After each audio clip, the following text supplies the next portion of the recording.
But it's exciting to me to think about in the things that we create. And this is very broad. I mean, it can be anything from like a landscaping project well done to like an intricate and amazing piece of pottery that a person makes. Right. That God cares about the details of our existence. He And does. he cares about the details of our creative process and our work. Yeah. We're made in his image. Mm-hmm. Right. And what is he? He is a Creator. creator and Yeah. he's a worker, Mm-hmm. right? Yeah. Work was around before the fall. Yeah. Yes. And it was Right. good. And it was Sorry to good. disappoint y'all. Yeah. It was good. It was a good thing. Absolutely. And I think it's interesting, like thinking about like the Mosaic law, how, and of course we're in the new covenant, so we're not bound to that anymore, but how God decides to talk about very, very, very specific details of life. Right. Yeah, he does. You know, if anything, there's lots of things we can take away from that, but one thing is that he cares. And does. he's deeply aware of these things. Yeah.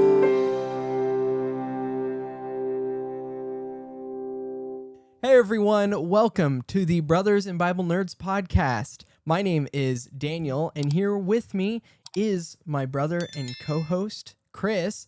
And today we have a special guest, Julia. Hello. And now remember, this podcast is meant to encourage you to be nerdy about the Bible. That's what our goal is. It's in the title. We like to be nerdy, and to be nerdy is just to be obsessed with and love something. And that's what we are with the Bible. It's a good an thing. amazing thing. It's yeah. So today, our guest, Julia, we've been wanting to have you on for a long time. And now we get a great opportunity because you recently just started a podcast. Yeah, Yeah. I did. Yeah, so Yeah. it's called the Jesus In podcast. And the premise of the podcast is talking about the presence of Jesus in our work, play, thinking, and creativity. So like our work as in like our vocation, you know, and that can be a lot of different things, like talking to students, like that's their job for the time, or to like domestic workers, like moms, you know? So it's very broad. And then with, you know, play, it's more like our recreation, the things Yeah. we do for fun, you know. Thinking is like our intellectual pursuits, so like philosophy, theology, it's very broad, you know. Let's see, do I have it? Work, play, thinking, yeah, and just the creativity, so like Yeah. the arts and all that good stuff, and like the Christian imagination. So yeah, that's kind of like the basics of it, and just really discovering what it means to acknowledge the presence of Christ Yeah. in all those things, because God's already 100%. there, but it's sometimes for us, because we are so fleshly and we are so in our little bubble wrapped blinders of the Right. world that we It's true. forget, you know, we forget about how truly present God is. So Oh, that's what yeah. it's about. 100%. And I think one of the reasons why I thought it was so cool is because that's kind of been a focus recently. We actually haven't started anything on it yet, but we really wanted to do a series focused on vocation. I mean, I guess you Awesome, could yeah. count when we did the review of Godly Ambition. True. That's one. But like people get so caught up in separating the secular with the sacred, Mm-hmm.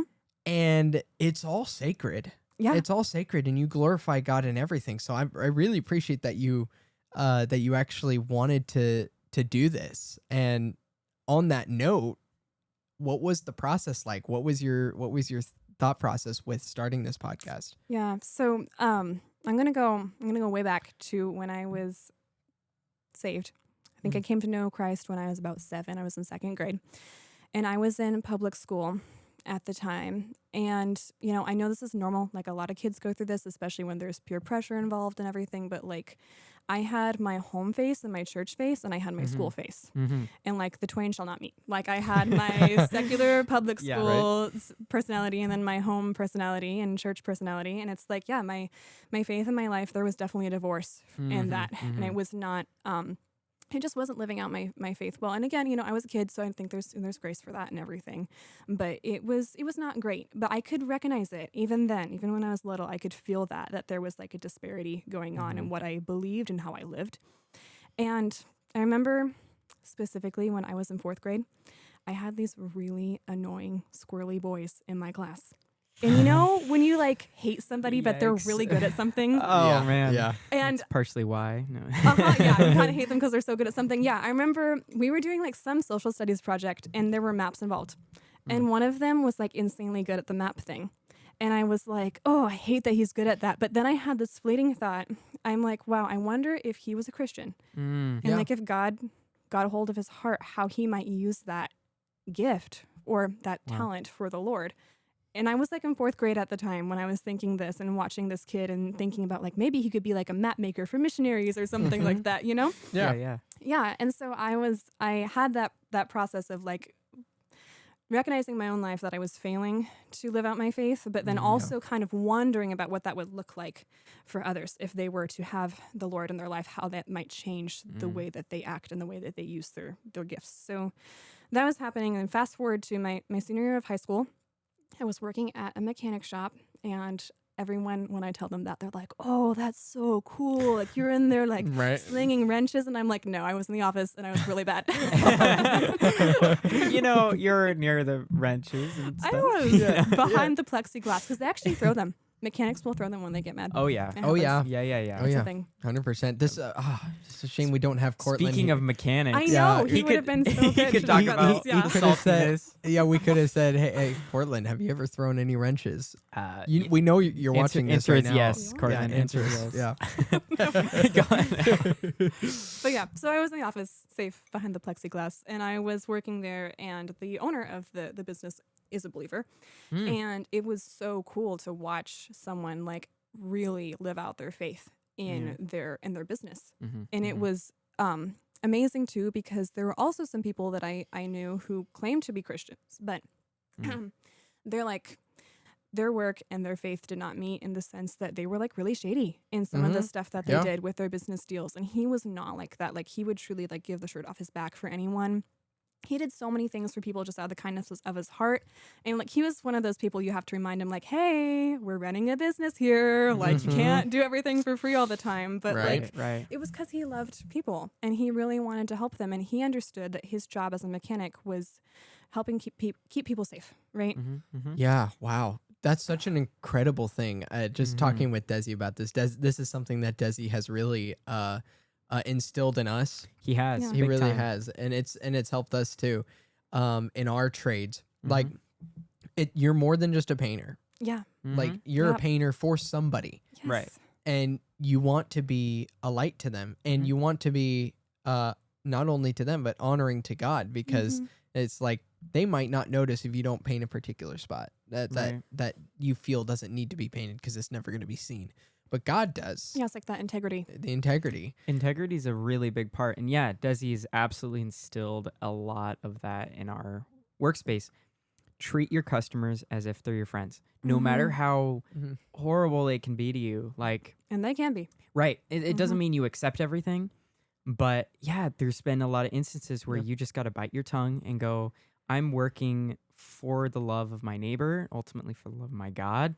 And I think especially with the like work or vocation and faith practice, they absolutely coincide, and there should not be separation at all. I think there's a lot of problematic thinking that can come from that. Like, if I become a Christian, I'm going to grow in that, right? And a lot of new Christians, especially younger ones, might think, I need to become an influencer, a pastor, that lead worship, like the worship leader.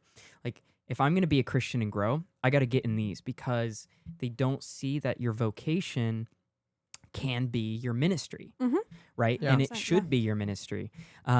We get that from the Roman times, right? Where they had these temples and all these idols. And I'm thinking of like Acts when Paul goes to Athens, I believe. And Mars Hill, exactly. Oh, And he's like looking at all these gods that they have, and he's going, The there's a unknown God. no-name God, you know? Mhm. And then he's like, there's only one God. Yep. And then it's odd to see these people who just sit there. That's their practice, right? I'm going to sit here and I'm going to learn, you know, just philosophize. I'm going to like get into this text, and I'm just going to learn, and we're going to talk about it. But there's no do. Jesus talking about the building your house on the rock versus on the sand, right? And I think that's what's most important, is both say that you've been in the Word, that you've read the Word, that you understand. Only one talks about applying it, right? And wisdom comes from applying the word, because Mhm. applying the word is fearing the Lord, Yeah. because you're Yes. understanding his authority in your life. So build your house on the rock means apply the word. Mm-hmm. And godly ambition is a real thing. Yeah. Which we reviewed that book in another episode. You should check it out, by Ruslan, where he talks about that. Which is great. Like- It's so important. Yeah. There's a lot of people that either are prosperity or poverty. I don't need to, make money. I should give it all away. Mm-hmm. Or God's going to bless me with everything that I could ever want. And both could be true, Mm-hmm. but more than likely they're not. And talking about talents, I think, the master, right? Yeah. With giving out the talents, I think it goes twofold with how we see talents today, and then that being currency. Yeah. Invest, use it, do something, do something. So we see it again and again in the text, and I think that is super inspiring to see you applying so much knowledge that you've gotten through the years in a podcast. Yeah. I think that's really cool. And also you wanting to platform your friends. Mhm. That's actually one of the things that inspired us to start too. Was we have a lot of people who are really gifted in certain areas and are doing incredible things for the Lord, and we could. This is just an excuse to platform them. 100%. Isn't Yeah. it so exciting though? And it's like, because that has always driven me nuts. Like having these people in my life who are just like so hidden. Yeah. Like Mm. probably no one's ever going to interview them. They're never going to have the spotlight, and they don't want it, which is the Right. awesome thing. Like they're literally that Yeah. humble and just so content in their lives that they don't need that spotlight. But it is so important for us to get to hear their stories. Mhm. You know? Yeah. It's really, really important. And I remember like when I was so I went to Bible school, and I remember this really interesting instance where I was coming out of class, and one of the maintenance guys it was a castle, actually, literally a castle. Mhm. The Bible Right. So school cool. is so cool. It's called Capenray Hall, CAPERNWRAY. If you want to look it up, it's amazing. Yeah. You should look it up. It's very, very cool. Anyway, he was like out there like scrubbing a gargoyle or something. I don't know, whatever you do for like castle maintenance. How do you even maintenance that? Yeah. Yeah, that's crazy. Yeah. It was so fun. I can't imagine all the things he had to do around that place because it was huge and it was old. I'm going to look that up. Oh yeah, no, you should see it and just imagine trying to take care of it because it was crazy what they're doing there. And anyway, I just like paused and was like, hey, thanks so much for what you're doing. He was like, oh yeah, sure, Anyway, later on, I got to know his wife. She and I kind of became buddies. And she was from California too, which is fun to have like a connection over there. There you go. Across the pond. But yeah, I was talking to her and she's like, oh yeah, my husband mentioned you. And I'm like, oh, really? Like I talked to the guy like once. She said, no, none of the students ever talked to him. What? And I was like, you're kidding me. Like seriously? And this is a Bible. Is This this is a Bible Bible school. Bible school? Yep. What?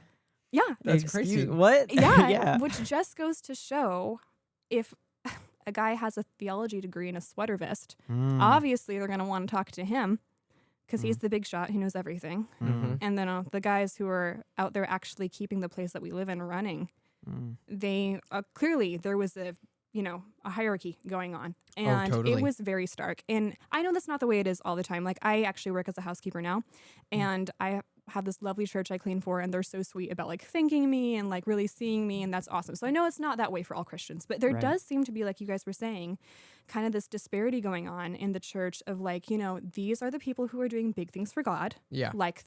And again, for those people, like that's awesome that they're doing things like being an influencer or being a missionary or, being a pastor. Like all of those things are great things. Yeah.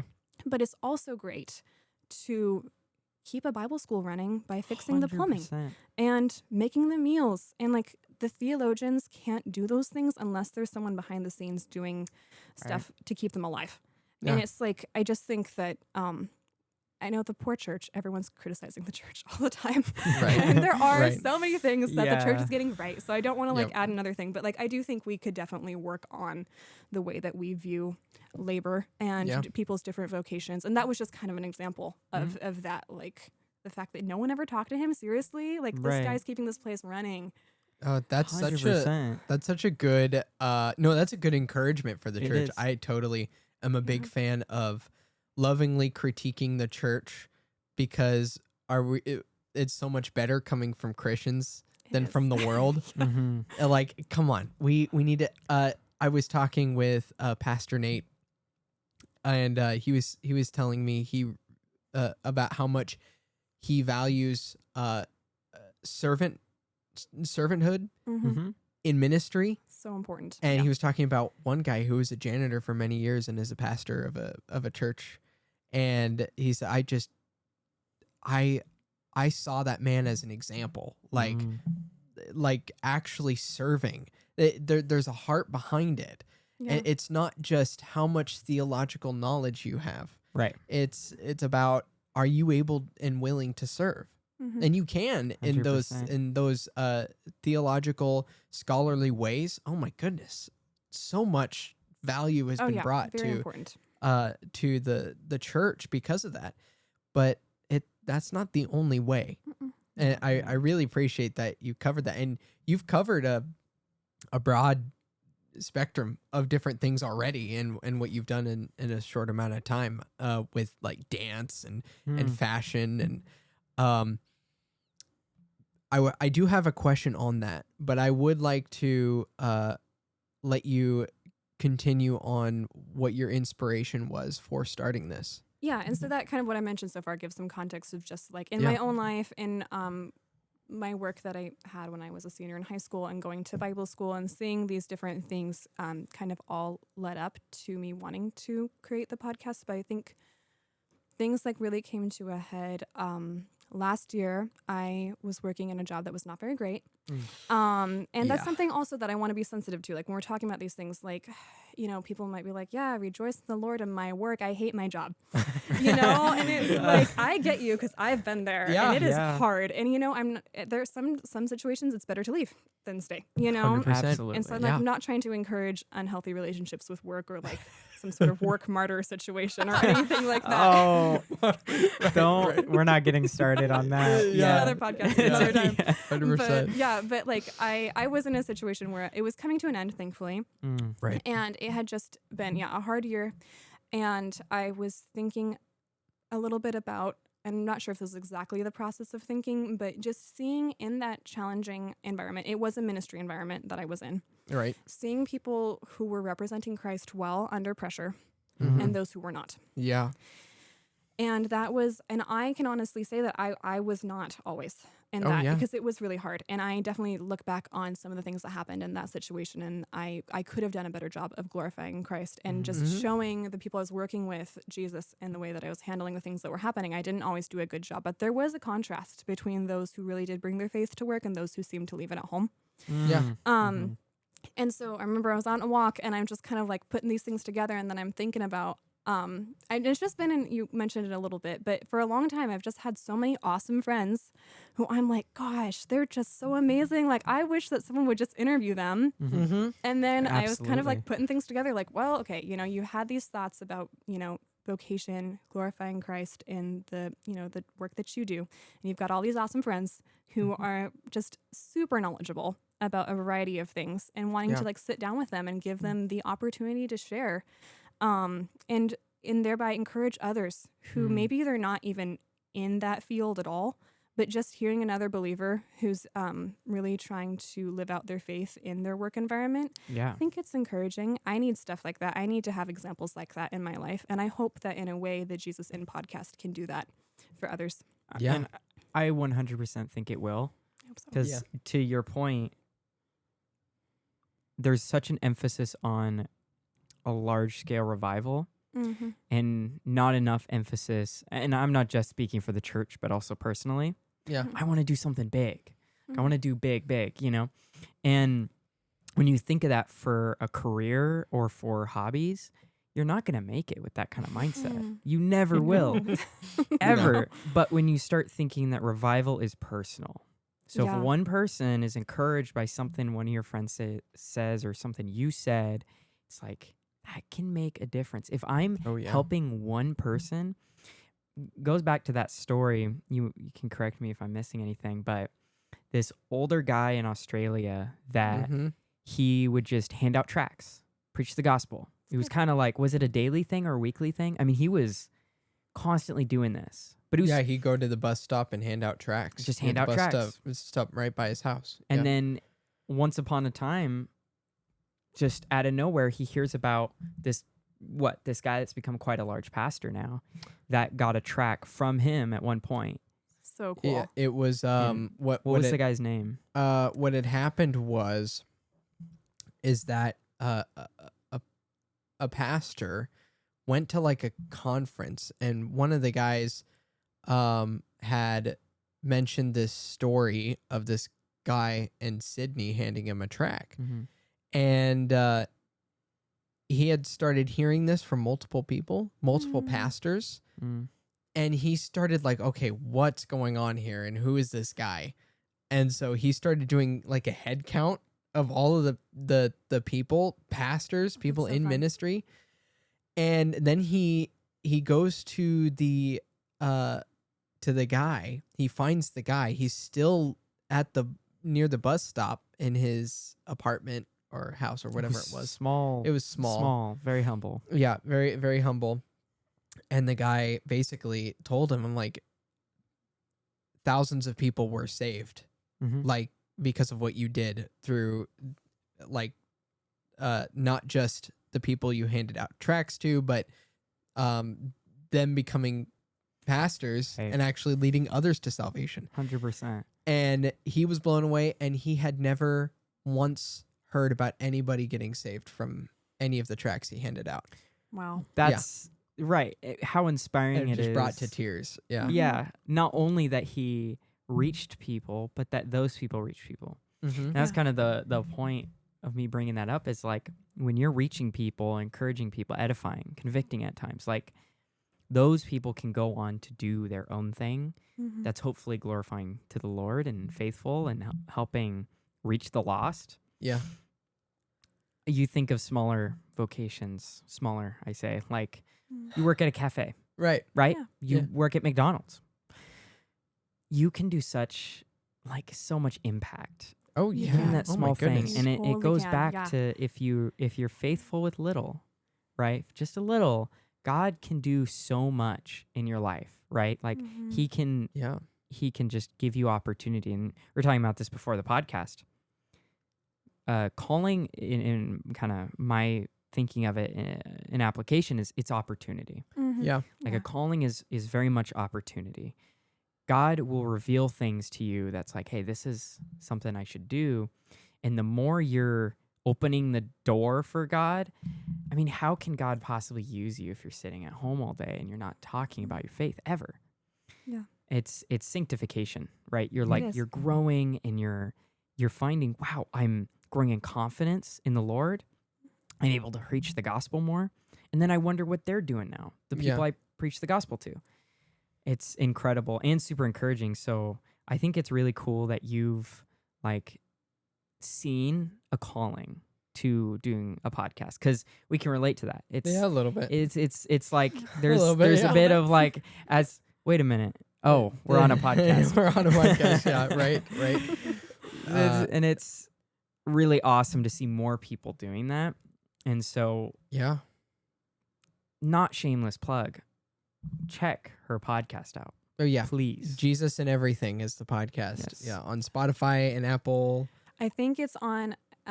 I am very technologically backwards, so I was only able to figure out how to distribute on, I think, Spotify at this point, but it's definitely there. Yeah, it's the Jesus in podcast. Okay. So Jesus in. yeah, Yep. and maybe if we can like link it in the show notes or something, yeah, people can definitely. find it that way. 100%. And I mean, like right back at you. Like you guys are doing such amazing work.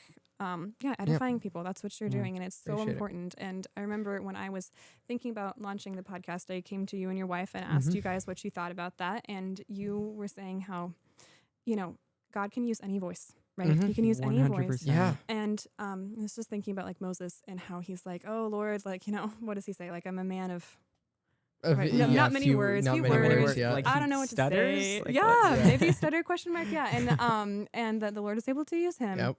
Yeah. So he can use all of us, and And it's exciting. It's exciting to get to be part of that. I was Yeah. thinking about like Isaiah 55 too, talking about how the word will not return void, you know, and sometimes maybe we're not necessarily like sharing scripture with a person. Like hopefully it would be great if our vocations were able to have moments with people where we can. It's wonderful if that happens, but like putting feet on the gospel Yep. and living out the word in our lives, that is also a testimony. And It that is. will not return void. And we don't always get to see the results like that guy you're talking about. Right. But Yeah. we can trust that the Lord is going to use us if we just remain faithful. You know? Amen to that. Yeah. On that note, what's actually I have a question here. If it'll Pulling question up. pulling It'll question come. up. There we go. Just remember. Okay. Yeah. Okay. What? I really wanted to know what some examples that you have. You mentioned a couple, but what are some examples you have of God being glorified through maybe something that you wouldn't expect, you know, immediately? What kind of vocation or hobby that you've seen? Oh, that's so good. Yeah, I mentioned the mechanic already. And this is not to like make it negative, but I think that when we see people who are not living out their faith and their work, Yeah. that also has a testimony. That also Definitely has an does. effect. Yeah, absolutely. And like having seen like especially like I don't know, for example, just some people that my family has known who are in the construction world around here who are like super shady. Like their business deals are not good. And that also is presenting a testimony of, you know, of what it looks like to not honor God. And then that's what people are going to think about Christians when they see that. Yeah. 100%. We've seen that a lot. We have. Yeah. And Yeah. one place you do see it is actually giving. Really? Okay, tell me about that. On a personal level and also like worldwide or in America, like cafes, for instance, you can tip at a cafe, right? Actually, they get way less tips on Sunday. Yeah. That is at like afternoon. Really? And it's a very common thing for like baristas and whatnot to go, ugh, we're not going to get as much money because the Christians are coming. And it's weird because we have such like a avoidance of finances that it shows bad character when we go, sorry, I just have my 10% tithe. I can't really tip you because I have my 10% tithe. And we can go box. right. Don't have to do any more giving today. 100%. We could go back and You're forth on like missing the point. tipping or not tipping, but like the issue is that Christians are literally highlighted for not giving in those areas. We're talking about jobs with young people. Yeah. That need the Lord. I mean, people that have so many years where they could do so much for the kingdom, where they can cultivate in faith, like so much time to find God. And then they have this thing with Christians over here. These guys don't give money. Yeah, and like obviously this is very controversial, especially with coffee shops, whether or not you should be tipping or not. Right. And I love the fact that I get the tip option. At first it's like I was like, oh man, well, I don't want to say I don't want to give a tip, but now it's just like I'm really glad it gives me an excuse. And because I wasn't really doing that before, and then like every coffee place I go to, I usually I always tip because that option pops up, and I'm like, why not? Why not? What? I'm getting like one drink for me, one for Madeline, and like what's like 20%, right? A couple bucks, Right? like yeah, okay. And it is a shame. It is. It is a shame. Yeah, in giving, that's a good example. Yeah, no, and what you're saying about bad testimonies are also testimonies too about what you should not do. Yeah, exactly. Definitely. Yeah. But to answer your original question, with some like interesting ways I've seen people like serving the Lord in their lives. When I was, and I guess it's not interesting in the sense that it's like super avant-garde and not normal. But when I was at Bible school, we had an opportunity to go on an outreach Mm-hmm. And so I was with a team of 8 other students, and we went to Northern Ireland Oh, cool. for 8 days, which was crazy. That's Oh my gosh, awesome. the stories I could tell. It was a wild time. It was so Wow. crazy. But anyways, we ended up working alongside 2 churches there. Okay. And there was a lot of elderly farmer folk who were in those churches. And I remember getting just to sit down with some of these ladies and just hear their stories. And like, you know, you look at them and they're like, oh yeah, it's just another old lady in the pew, you know, but you start talking to them and the stories of like hardship and grief and loss and all the things that they had gone through in their lives. And they've, you know, a lot of them, they've never been very far away from home. They got married young. Yeah. They were a farm wife. That's what they did. But their faith in the Lord was just beautiful. Wow. Like how much God had carried them through in their lives. And as a young woman, getting to talk to them, and there's ladies like that around here too, who I just really look up to. Again, they're not making headlines.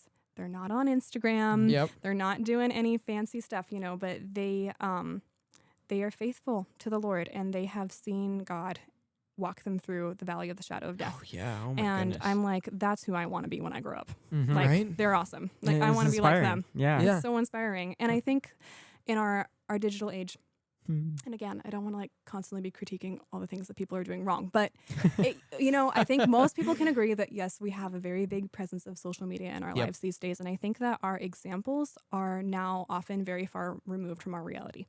Yeah, that's tough. 100%. Yeah. Because everybody wants to maintain an image. Mm-hmm. Even Yeah. Christian influencers. I'm doing quotation marks under the table. Yeah. I find myself just listening to stuff, watching stuff all the time where I'm thinking, I'm up here. I just got back from work. I'm thinking, you know, I'm with my wife. I'm just hanging out and I'm just living life. Great. Mhm. Love it. And then you just see these people. Oh, wow. Look how faithful that guy is. Or, Mm. oh, wow. Look at how jacked that person is. Yeah. Mm. Or how good they are Comparison. at this skill that I just was like talking about, and the internet was obviously listening to me. Mhm. But yeah, everybody has an image. Yeah.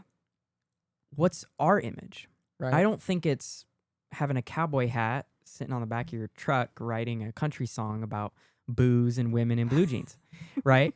I think God That's is a our wild image. example. I just had to, because that's It's an it's a example. really specific thing. That's like a lot of people make their image on Yeah. a type of person. Yeah. Oh, I'm a hick. An I'm aesthetic. a hippie. I'm Yep. an aesthetic, Mhm. 100%. And so their vocation, say you're a farmer, Mhm. the greatest farmers that I see aren't that guy that's, you know, almost got his pants down all the way, and but he's, you know, he's got this fancy golden belt. Wearing his $1,000 cowboy boots. He's, Yep. right. And Mhm. he's got Yep. this massive lifted, Mhm. squatted truck. It's like, that's not a farmer, Mm-mm. right? Somebody with that vocation doesn't make it their identity when that vocation is based upon something greater than themselves. Yes. When they're this good is at what so they true. do, Yes. it generally is based on something greater than themselves. And that Mhm. doesn't necessarily mean God, but God, his fruit, right? You can see they're getting there, you know, they're getting there. They're trying because they understand there's something greater than myself. Mhm. And so if they're not a Christian, they're seeking God. And I think that's really cool to see in people's lives where you go, why are you so good at this thing that you do? Well, it's because that thing isn't my identity. It's because God is. Yeah. And God's working through me to do better because I'm not so selfish. I'm not so full of myself. And the internet is giving people depression, anxiety, stress, and all Yeah. constantly, especially I've seen studies with women, girls, young girls, Mhm. that are just, their self-esteem is just rock bottom Mm. because they see a 12-year-old that looks like a 30 or 25-year-old, gosh. and it's So wrong. so wrong. Yeah. Because they're like, oh, I got to build my image. Mm-hmm. Yeah. I know we have an image that's so much greater than us. Yeah. Yeah. The Imago Dei and the embodiment. Like we are obviously, and I don't want to like get this theologically wrong by saying this incorrectly, but like when in Genesis, when it talks about, you know, he created man in his image, Mhm. I was learning recently when that word image there is talking about the kings of old Mm. would build these very amazing statues of themselves, right? So like the Sphinx in Egypt would be Right. an example of that. So it's an image of a ruler Mm. so that when he's gone, years later, people will be like, oh yeah, that guy, he was a king at one Yeah. point in time, and this was his land. And that our job as Christians is to be a taste of Jesus to the world around us. We are supposed to be like that, not like a Sphinx statue necessarily, but we're Right. supposed to be that reminder of, oh, he's king. He rules this land. He rules this person. Yep. And when you are around that person, you can tell that they have, they're submitting to something greater than themselves. Oh, that's really good. 100%. And what they're doing in their life. And it's just, it does really, really show with people. And I think, like you were talking about, like the influencers and everything, and gosh, we're just totally ragging on these poor people. Oh, yeah. Luckily, keeping it pretty vague. We but- are, yeah, not Yeah. not casting stones at anyone in particular, No. but yeah, that just there is such a temptation to go for that, to get like the attention and everything. But I think so many people who are faithfully serving God, they don't need that, because they know that their validation comes from Christ. Yeah. Right? They don't need 100%. someone liking their pictures to tell them that they are enough in Christ, right? Yeah, Right. and I would it wasn't a question on the docket, but since we're on that topic, Yeah. I think it's important to address, because you've probably seen a lot of that, because you're actually a biblical counselor. That was what you got Right. your degree in. Yeah. I'm Yeah. sure you've seen that a lot. Yeah. Yeah. Oh, definitely. Yeah. And I've even had like conversations with people, like specifically in recovery. People are getting their lives back together after a life-altering addiction, Yeah. trying to figure out what to do with their lives, right? Yeah. And there's often a pressure towards, oh, you should go to this ministry training center and you Right. should do ministry. Mhm. And I had a gal that I was counseling, and she's like, like, I see this is really good, but like, I just kind of want to be a mom. Mhm. And I'm like, that's awesome. Like, do that. That's okay. And you're not any Absolutely. less of a Christian if you choose to do that. The Lord is going to love you, and you're going to do a very powerful ministry if that's what God has for you. 100%. And that way too, Yeah. you know? And so, yeah, I have definitely seen how that can affect, women in particular. And even like, I was kind of thinking about it, like girls, for example, if Bryce Crawford was single, which he's not, they would be way more likely to want to date him than the average Jack who lives down the road, who works as a plumber and goes to church Right. and serves quietly. 100%. Right. And why is that? Because Bryce is great, but Bryce has the image. He Yep. has the Uh-huh. words. He's cool. He's got all the things. Right. And so Godly. that's showing, yeah. Yeah. No, 100%. it's great. But, it shows where our value lies. Mhm. And I think that we could change in that, Yeah. you know? And 100%. Bryce was talking about that. I was just listening, kind of in preparation for today. Bryce Crawford had Ruslan on his Oh, nice. podcast, talking about godly ambition, Yeah. and they were talking about this general subject of like people want to be like me, Mhm. and that's a problem, because Ruslan was saying, if you're wanting to know what God's will is for you, don't look at what, look at how, or look at why. That's very wise. Like those That's are very just good. way more important than the what, because you get to the what later. Mhm. It's why am I doing this, or how am I going to achieve this? Yeah. Right. And I was just looking here, just two verses, both in Proverbs, that seem to reflect what we're talking about. In Proverbs 17:3 says, "The refining pot is for silver and the furnace for gold, but the Lord tests the heart." Mhm. Yeah. Yep. And then This is in the heart. 27:22 says really similar thing. It says 22, it says wait, hold on. 21 says, "The refining pot is for silver and the furnace for gold, and a man is valued by what others say of him." Mm. So, two descriptors of tools that we have, abilities that we've been given, right? The furnace, it helps you craft these things. What do you do with that? How did you get that? Right? Mhm. Are you doing it for others? Or are you doing it for God? Yeah. Is it because of God, or is it because of you? Right? Mhm. It's always underlyingly God working in your life. And so Yeah. he's the one where you go, somebody gives me praise for something, and I go, look, the Lord gave me his word, and that's helped me refine this ability. Yeah. He's given me the ability to begin with. So thank you, God, gave me this. Yeah. And that's a great way we can show people our faith, in a sense, impress people. And Yeah. hopefully they'd want that, right? They'd Yeah. go, wow, that's really cool. Why, how are you so good at that? Yeah. It's God. That's the Sphinx. Right. Yes. 100%. That's the Sphinx. You're the, Right, the yeah. gold and the silver. You know, Right. You're making a statue. Yeah. A calf. No, I'm just kidding. No, and I love, oh gosh, no golden calves. We're not doing that. But I love that we're talking about this because like one of my personal sin struggles is fear of man, and people pleasing is a amen to huge that. problem Oh, for me. And oh my so goodness. I have really struggled over the years with like, and I don't know, that's a whole nother discussion, but motivation is hard because we are fallen. I think it's kind of maybe impossible for our motivations to be 100% pure because we are fallen. Anyway, Right. another conversation, but I have just struggled with that over the years, really doing things for others to be noticed by them. Right. Yeah. And what does scripture say? If you're doing this to be noticed by them, you will have no reward from your Father in heaven. Wow. Matthew You know? 5. Yeah. Yeah. And Yeah. like I was in the performing arts for many years, and I really, really, really craved that applause. I really craved that praise, and I got it, but it was never enough for me. Like I always wanted more. I always wanted to come back. And then it's just been so interesting how like in the last few years, I literally work as a cleaning lady, which is alone, and no one is sitting there applauding for you when you're scrubbing toilets. I can tell you that right now. Yep. And I do biblical counseling, which is literally confidential. Yeah, you Like, literally can't talk about it. No, Literally. like you Yeah. can't have, and like that instance I gave, I tried not to give too many details, of someone's life or her name or anything. The girl I was talking about a minute ago.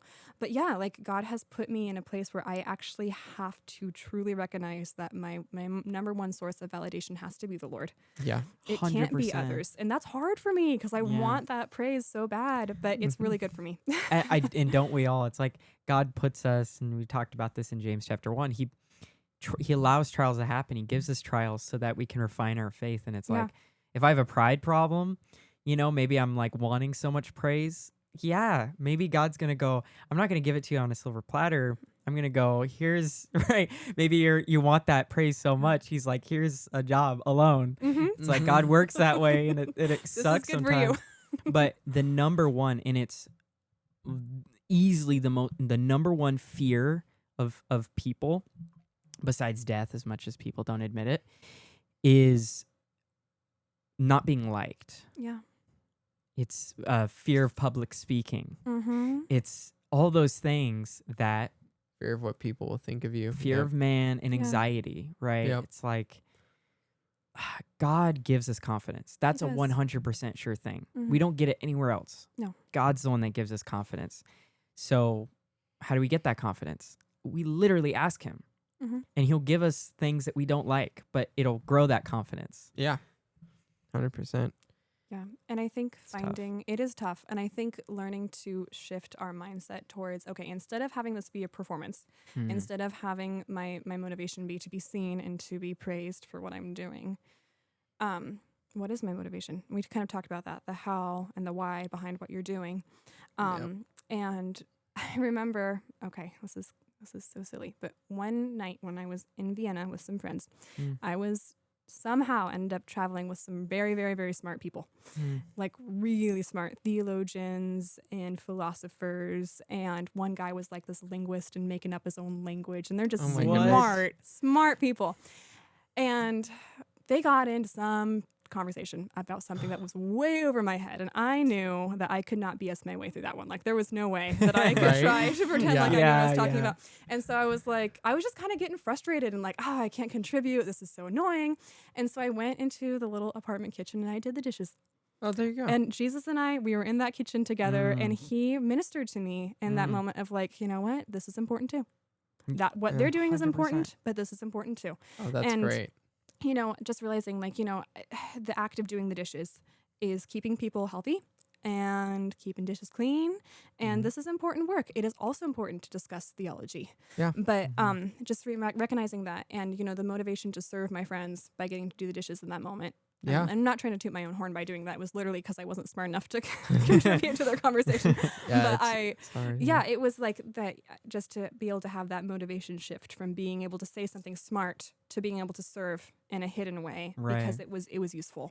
Yeah. That that's something that I continually battle with, making sure that I'm doing things for the right reasons, That's amazing. Yeah. And now I so want to know what they were talking about.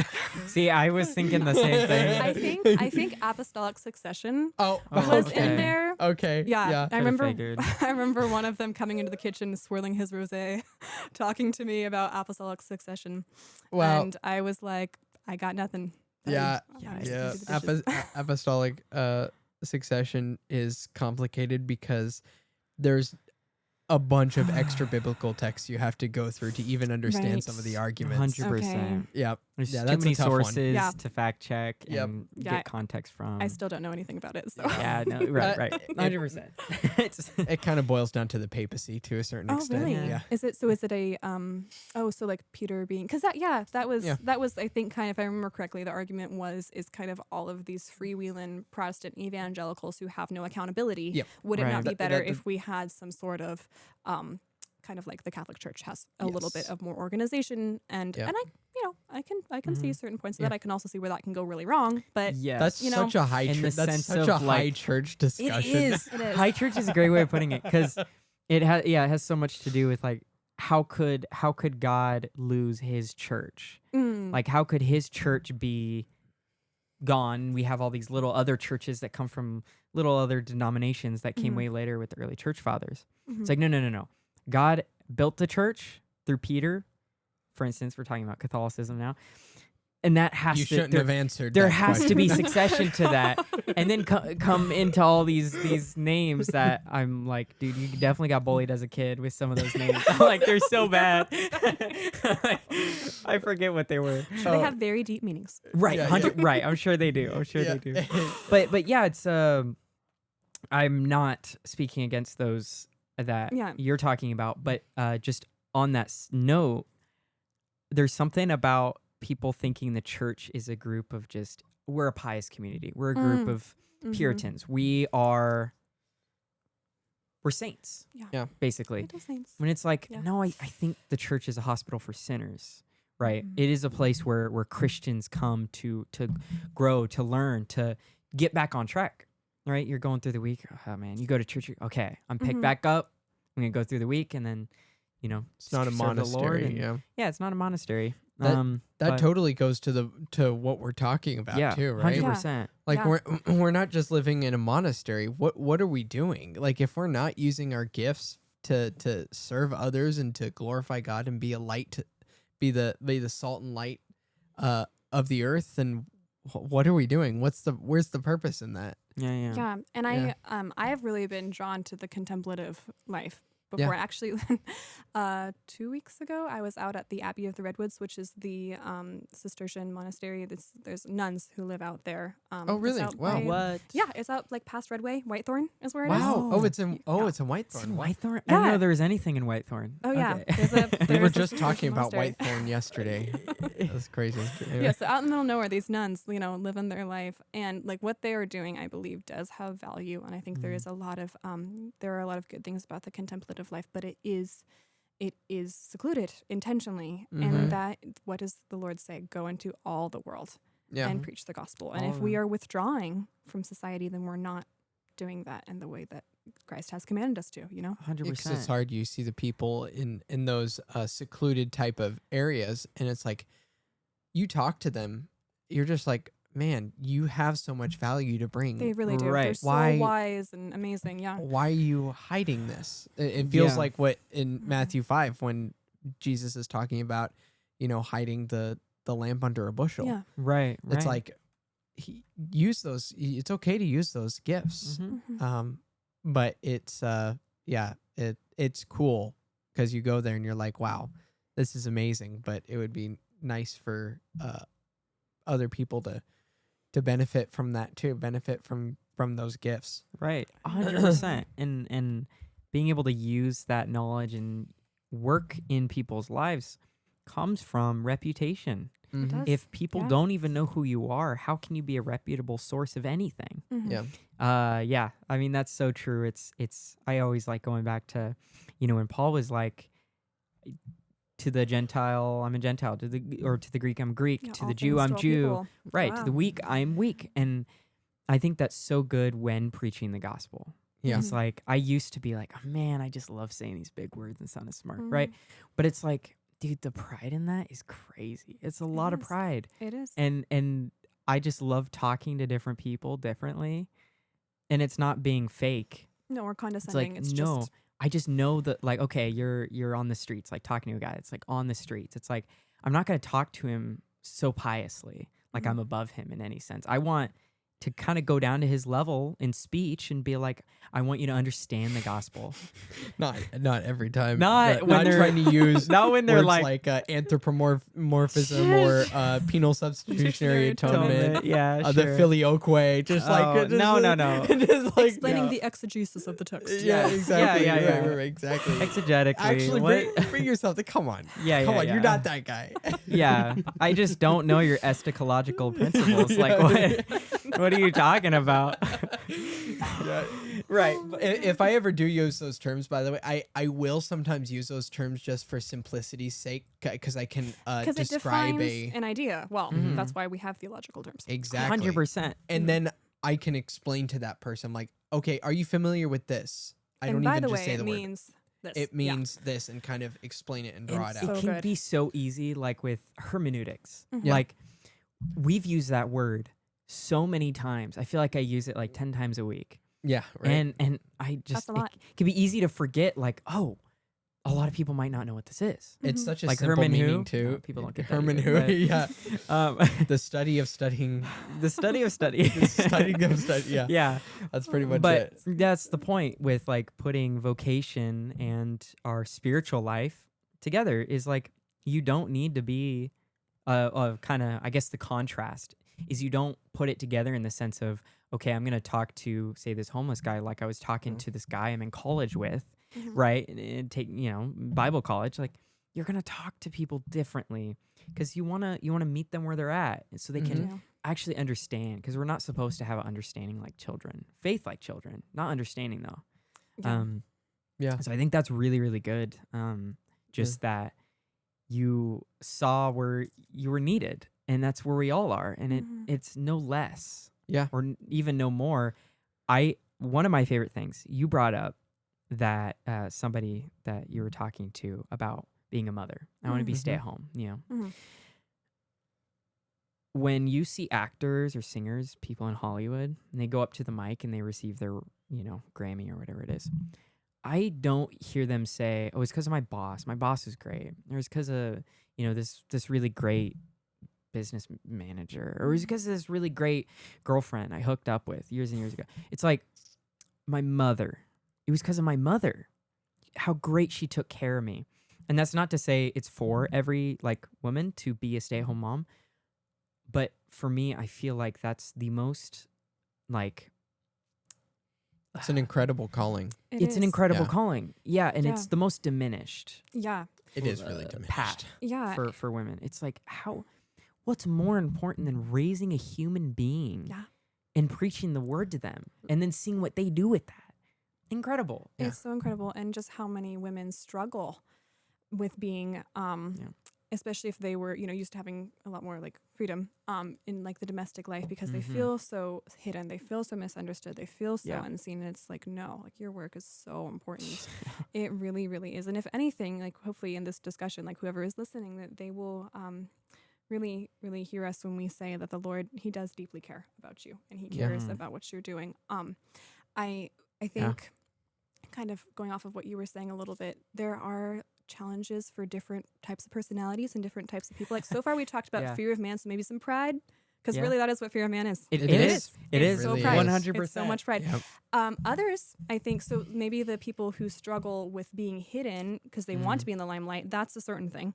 Then Yeah. there are the others who don't put themselves out there enough. Yeah. And that's another thing why I think this podcast is important, that I'm trying to do is like trying to be able to have places for people who might be a little bit more like reserved, Mhm. and who might be a little bit more timid about putting their work, like their art or their whatever they're doing out Mhm. there, because they don't want to come across as prideful, or they have other things that they're afraid of happening if they do that. And so I think that the Lord has given us all different talents, right? And like you were talking about that parable of stewarding them well. Yeah. For some people, stewarding them well means like reining it in a little bit, being okay with our humble job, being okay with being hidden. For others, it's taking that step of courage to be like, this is hard for me to go and put my art in a gallery, or, this is hard for me to put my writing out there, or whatever it might be. But I know that this could be a blessing to someone else, and they might be able to see the beauty of Christ by what I'm doing. That might be their challenge too. So I wanted to make sure we talked about that, because there's like both sides of it, There totally is. And on that same note with the parable of the talents, the one who buried his talent out of fear, right? Not good. It actually, the master took away his talent and gave it to the. Yep, he's like, you're done. You're done. You don't get that back. And I mean, I felt that like with starting the podcast, dealing with this, like, well, I don't want to be prideful, and then just thinking about it's like, yeah, but think of like all of the valuable things that can come from it, right? That's important to think about. Whatever your ability is, whatever your talent is, don't be afraid to use it. Yeah. Right? Yeah. And use it for the glory of God. Yes. And that, sorry, I don't want to interrupt you. Oh, no, I was just going to say, I was going to make a caveat. Like, there are some things, like, it doesn't matter if you're talented at it. Like, if you're going to be honoring to God, you probably shouldn't do that. There's talking about like dealing drugs or OF. Like, don't do. There's a line. There's a line. Yeah, respect the line. I'm so glad I was literally going to bring that up next. I was like, I feel like this logic is not foolproof in every area of life, and I don't want us to sound like naive little people who are like, everything you do is honoring to the Lord. And He loves it, because no, there are like things that are downright sinful. That we need to not do. And I think it's also like something that I was thinking about with this, and I haven't been able to get into this too much yet, but like in our recreation, how we can honor the Lord. Totally. Like, I don't know about you guys, but like I love fly fishing. I love it so much. And I haven't got to do fly fishing for forever because I've been busy and I'm really bad at it. But I just love getting to be on the river. There's something about that stillness and serenity, that the presence of Christ is so powerful in those moments, just because I'm able to just stop everything and be with Him. So cool. And I think that, unfortunately, and this is a huge problem around here, is that people can be like, well, if Christ is in everything and He loves all that I'm doing, then when I'm on a hike or when I'm fishing or when I'm hunting, isn't that as good as church? Aren't I as close enough to God out there? I was going to bring that up. That's hilarious. We know somebody who's like, nature is my church. Oh, yeah. He's Heard that one he's before. not a believer, but he's, or at least doesn't say he is. He but is not the only one who says that, too. I know. It's a It's few such a people. thing. There's names floating around. But You my will not mouth- say them. No, not Yeah. speaking. But you are so right, though, that, how do we see God? I think we can see God when we slow down. That's a big problem I have. Is Amen to life is that. a go, go, go. It is, especially And- now. It's busy and fast-paced. And getting on your phone does not mean you're resting. In fact, it's probably the opposite. You're getting overstimulated with social media or even just texting people. Like, you can get overstimulated. No, resting and meditating on the Word, that takes time of silence and doing nothing, which It does.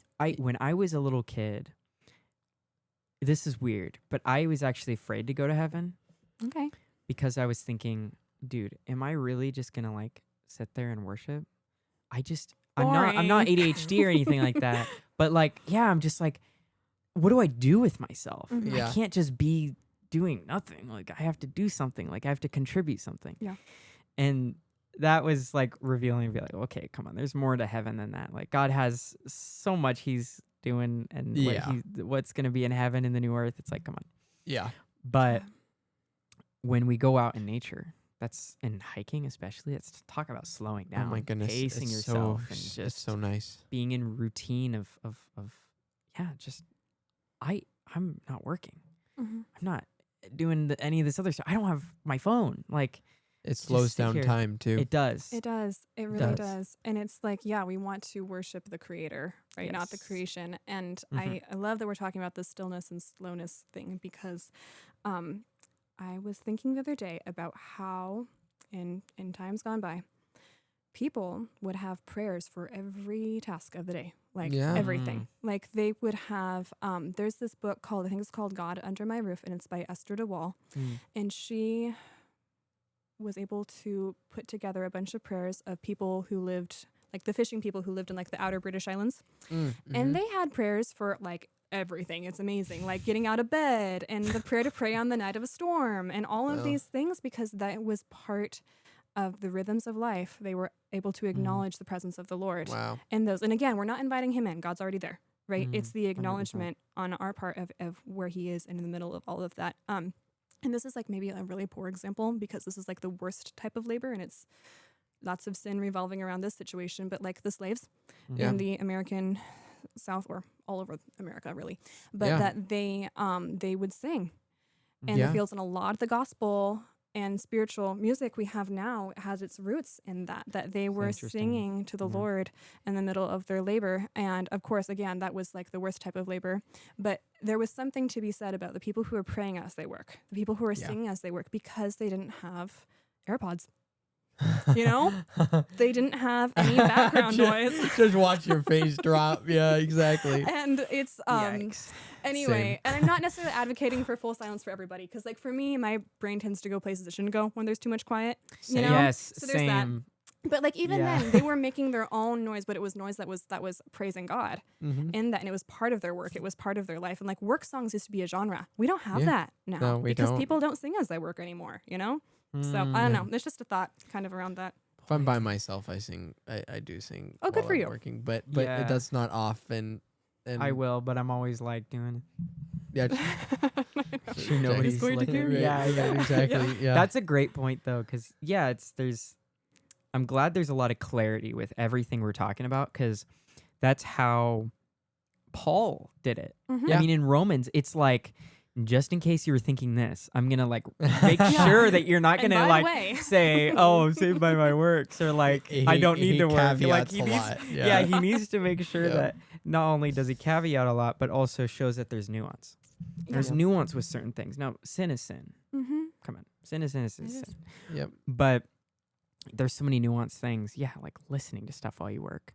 If I have both headphones in and the customer comes up, that's kind of bad. Yeah, we're shut off to them. You know, Yeah, in like our I little need world. them to be able to go, hey, da da da. Or one customer showed me the original soda pop and why it was called pop, because there's a ball on top. Kind of side note, and That's so you twist cool. it this way, and it doesn't. There's no lid, and nothing comes out. You twist it this way, and it's got this like tube where the soda comes out, and the ball is what keeps the carbonation from leaving. But also you pop at the top like a cork, Uh-huh. which, just lets out the excess Yes. like carbonation. Yeah. So it's like, oh, he's like sharing this stuff because he's an older guy. What And else he would wants he someone do? to talk to. Yeah, Right, that and makes so sense. As Christians, like we don't want to be shut off from people, even if I'm Mm-mm. listening to like some Christian podcast. Like, I don't want to be shut off from that. Like, we got to be open for the doors that God has for us, because there's so many doors and you're open for that. And I do listen to stuff like all the time when I'm working. And but, that's okay. Oh yeah. Same. but The yeah. amount of hours. I'm not gonna share how many hours. Do it. Did you get your Spotify Wrapped? I here? did. Yeah, me too. It There's was a lot. it was over 50,000 minutes. On Spotify? Yeah. Well, that's another kind of 70. faithfulness. 70 for you? Yeah, Wow. 32,000 on podcasts. It was really Hey, No, it's a mine lot was for me. mine was I don't even know. 38,000 on Oh, podcast. Yeah. shoot. Oh, Yeah, no. yeah. What a sinner. What a sinner, yeah. No. That's hilarious. No, and I also, oh my gosh, to add another caveat, I don't want to be legalistic in anything that I'm Yes. saying here, by the way. Like, there's a lot of nuance to all the things that we are talking about. And I also think that over spiritualizing things is possible. Yes, Definitely. 100%. Yes. And I think like, I was kind of thinking about this a little bit because with this conversation, it could also be really easy to like go into like, these are the rules for how you should work. And you need to make, this is another one that we need to watch out for is if you are working really hard for Jesus, or your work is incredibly good for Jesus, then he's more happy with you. Oh, yeah. that can be a logic to fall into really easily Yeah. in Is this it- conversation. I don't want people to go there. Yeah. Yeah, no, totally. Because, that can be really dangerous because there's a lot of pressure. Mm-hmm. It's just like, he knows you're going to fail, It does. and you will, because that's just what You're happens. a human being. Yeah. It's gonna happen. the amazing part, the thing that we are called to do, not be happy and constantly work hard and never fail at it. Mhm. It's always pick yourself up when you fail. The when is the It's the when. Yeah, exactly. Yeah, right. Oh, 100%. Like when I'm doing landscaping jobs, I'm pretty confident in like what I know. Yeah. But just recently getting into construction, we've done handyman work for so long. Yeah. I thought I knew stuff. Now that I'm like working with somebody who obviously knows a lot more than me, I just like it can be so discouraging. Oh, Going yeah. like, dude, I am just failing at every single step because I think I know something about something. Yep. Then boss goes, no, I do this differently. Or I just like screw something up because now I'm in my head, right? Right. And Yeah. that's what's really good about not being legalistic is like, we're gonna fail. Like There's it's grace just- for that. there's grace and thank the Lord for that because it's inevitable. And a lot of the reason I got hired was my boss, he said, you're good with your customers. And this is something that we got it from our dad. Yep. Like 100%. Yeah. He's just, you're willing to talk through it. You're willing to explain your method or explain that, hey, this might not work out perfectly. Like I'm trying to give you the whole picture and just being open about mistakes or about things that happen and about the good and about the process. And customers love that. Love they do. that. Because I'll just have jobs purely because people like me more than the other guy. I might even be more expensive. And that's something that's so great is God can use us in that way where you He go, can. our words are so powerful and it can even surpass how fast we're working, how hard we're working, whatever that looks like. Right. It can way surpass it. If you're good to your coworkers, if you're whatever you're doing, like do it to the glory of God, whatever you're doing. Yep. Like anything. 10:31, right? Yep. Aside from sin. Yeah. Aside from that, We- don't do sinful jobs. We do not approve. But sin, it's amazing what God does through sin and through failing. That's how we grow and are That is how we sanctified. grow. Yeah. And He uses that, which is incredible. Yeah. Yeah. No, he really, really does. It's a beautiful thing. Yeah. Mm-hmm. Yeah, totally. I had another question here. Yep. We're You got gonna. your- Ooh. We're using this and Here we go. screen keeps shutting off. It'll shut off like every 10 seconds. Yeah. I also loved I don't know if it was you or Cortland. Yeah, I think it was me, but Oh, it was you? I you think know, so. You know what I'm talking about? maybe. Yeah, where I was talking about, it's like, okay, who is Julia? So introducing you. Huh. And then somebody wrote, what is Julia? in the next. Wait, that wasn't me. No, that that was was totally Cortland, Cortland. Did you guys go through all of the who, what, when, No, why, it was- how? When? it was just the one, but I looked through the question like something's not right because we have a shared note. Oh, that's like, so funny. Something's not right. Oh, wait, what is Julia? What is Julia? what do you mean? That didn't even cross my mind when I read that. yeah, yeah, Just yeah, like, yeah, oh, yeah. Yep. What is Julia? I don't know what that means. Yeah, I don't know what that means. I don't think I even know. That was hilarious. Oh man. And we've kind of touched on all of these questions. That's why I great. use the questions as kind of like an outline, and we just Yeah. kind of work around it. But more specifically, what are some of the dangers of not desiring to glorify God or seeing Him in our vocations or hobbies, artistic endeavors, which are all great? Yeah. And Yeah. I was thinking kind of off of what you were saying a little bit, it's good to like really practically apply the things that we're talking about because it can be so easy to get into like the theology of work, Yep. the theology of labor and talk about all the fun ideas. But like, what does this actually look like? You know, Yeah, for people who exactly. are living and working and Right. doing all sorts of things, it's, you know, it's that. It's like really showing the love of Christ to people and the way we interact with them, you Yeah. know? And that's huge. Just listening to people Seriously. is Mhm. huge Yeah. when Yeah. you're, you know, when you're in the workplace. That's a big one. Integrity is really makes you stand out. Yes. You know, it's again, we're not trying to like stand out to get a gold star. It's like stand out to represent Christ well in Yeah. what we're doing. You know, those are things that are so important in what we do. And then to think about if those things aren't happening. Yep. Again, that's a bad testimony, right? Yep. It's a really, really bad testimony. And just seeing how like in my own family, there are people who aren't so into church, and that because they knew a bunch of Christian businessmen who went to church on Sunday, but they did not act like that on Monday morning. Oh man. And for them, they're like, "Oh, that's what you guys are like." It's Christian on Sundays only. Yeah, and that's another part of this conversation is this needs to be part of our whole life. You know, everything that we are doing, we want to do for the glory of God. And when you're not doing that, people do notice. They do see the difference. They and the definitely pressure, and it's hard because I don't want to put like pressure on people by saying these things, but there is a different standard. Mm-hmm. And if people know that about you, and then they see that you are not acting that way, that's not so great. That is not so good of a look. And honestly, like, it is hard out there. Like, I really want to is. acknowledge that. It is so hard out there. And like, I mostly have been either working for myself or working in like a ministry environment. But like in the time that I worked in the trades, it was tough because the culture is opposite in so many ways. Yeah. Oh my goodness. And you guys Big work in the time. trades Oh too. my Like, goodness. I honestly would love to hear some of your guys' thoughts on this because it is hard. I mean, you guys did that great podcast on the whole Christians and cursing thing. Ah, Oh yeah. Oh my gosh. If you work in construction, if you work in auto, if you work in plumbing, if you are an electrician, like, man, that's just scratching the surface. And I mean, and honestly, cussing isn't even. That's the tip of the it's iceberg. the tip of the iceberg. it's totally the tip. Yeah, it's like the way people live is so diametrically opposed to the values that we Yep. get from Scripture. So it's challenging, and it's really, really easy to kind of accidentally, sin. There is some intentionality involved in that, right? But it is easy to be culturally influenced and kind of assimilate to what you're around. So I think awareness of the things that are going on around you that you don't want to replicate is really big without being like a judgmental prude who's hating on everybody. 100%. And there's a way to do that. Like, Yeah.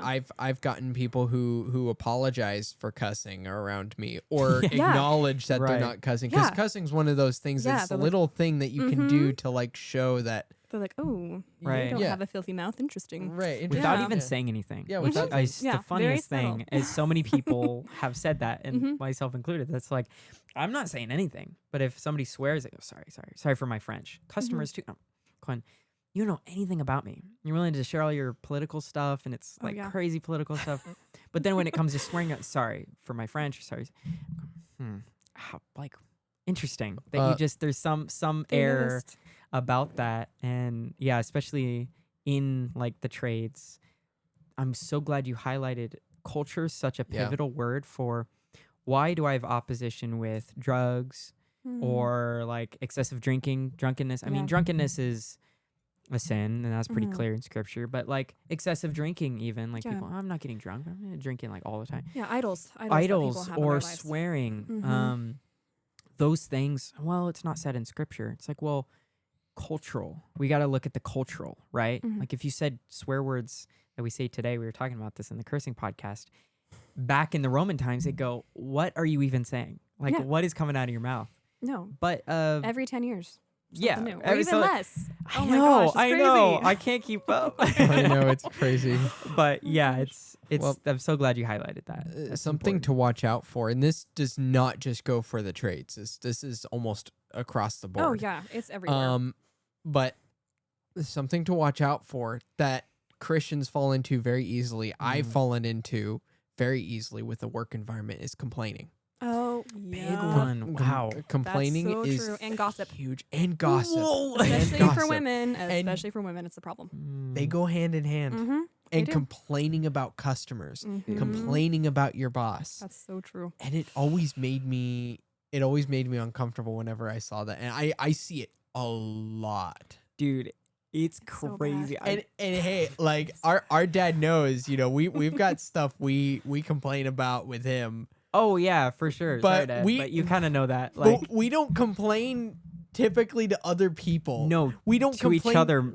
to each other maybe. Yeah. But not around customers, not around other No. people. You're doing respectful complaining. Yeah, a respectful. little behind compla- closed doors. But we also tell them. Yeah. We also tell it's Yeah, like, yeah. hey, yeah.